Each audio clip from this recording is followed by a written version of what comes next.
শুভ দুপুর, সবাই কেমন আছো জানিও। এই দেখো আমি রান্না করছি, এটা পাকা তেঁতুল দিয়ে ওলকপি দিয়ে মুরলা মাছের টক করব। এই যে মুরলা মাছগুলো দিয়ে দেবো, ঝোলটা অনেকক্ষণ ফুটেছে, ওলকপিও সেদ্ধ হয়ে গেছে। আর এই যে দিয়ে দিচ্ছি মুরলা মাছের টক।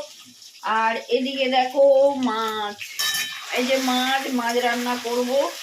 এই যে বড় বড় মাছ, এই যে দেখো মাছ।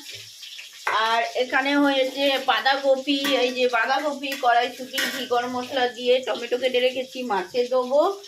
আর মুসুরির ডাল, পেঁয়াজ আর রসুন ফোড়ন দিয়ে মুসুরির ডাল হয়ে গেছে, এটা মুসুরির ডালের সেদ্ধ।